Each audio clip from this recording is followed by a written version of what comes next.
Hello, welcome back to Cracking the Cryptic. Now today we have a very unusual episode because it's very, very rare that I think I'm going to be talking about a new piece of logic I've not seen before in a killer Sudoku.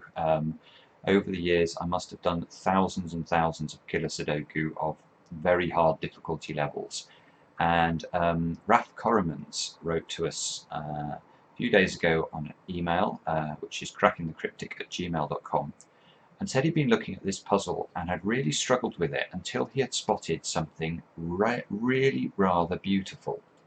And I thought, actually, I'm going to share this with you because it is so lovely.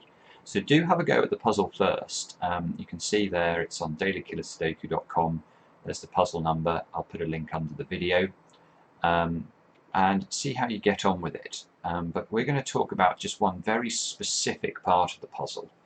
You can see that we can notate 8, 9 into these two squares. Now, what Raf noticed was he looked at these cells, and you can see the combined sum of the highlighted cages is 41. Now, ordinarily, that might not be terribly interesting, but he asked himself the brilliant question, is it possible that all of these highlighted cells are different numbers? So how high can you get to if you add up 6 numbers in a killer Sudoku? Well, if you add up 6 numbers, you get to 39 if they're all different, because you go 9, 8, 7, 6, 4 and 5. That adds up to 39. So whoops. So the first and beautiful piece of logic is to note that there must be a repeated digit in these highlighted cells. And then you have to ask yourself, okay, well, where is the repeated digit? Which digits can repeat? And what he noticed was that actually it's quite difficult to find the repeated digits. Obviously, you couldn't have 2 repeated digits in these cells here. So one of the repeated digits is in this square. Now this square sees this square, and this square because they share a cage, and this square because it shares a row. So actually the repeated digits are in exactly those 2 positions. And now you can go further. You can say, okay, well, what is the repeated digit? Well, let's imagine the repeated digit was a 5, just for the sake of example. Obviously 5 plus 5 plus 9, 8, 7 and 6, that makes 40. So that's not the 41 total that we need.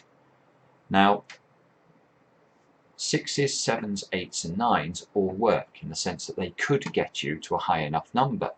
But obviously we already have this 8 and the 9 in these 2 squares here. So in fact, the only options for this square and the repeated digit therefore in these squares are 6 and 7. And you'll immediately see 7 is ruled out because it's part of a 14 cage. So in fact, this absolutely gorgeous logic allowed Raf to find that this square was a 6 and this square was a 6. And from here, the puzzle, well, it doesn't collapse, but let me tell you, it becomes substantially easier. So how often do you get to talk about new killer Sudoku logic? Well, not very often. And maybe some of you out there are well used to this technique, but I have to say I don't recall having seen it before, let alone to see it so beautifully, elegantly expressed. So thank you very much, Raf, for sending this in. Much appreciated. Kudos to you, and the rest of you, I hope you enjoyed this snippet of logic today. Do subscribe to the channel if you enjoy the content. We really appreciate it. Thanks for watching. We'll be back soon with another edition of Cracking the Cryptic.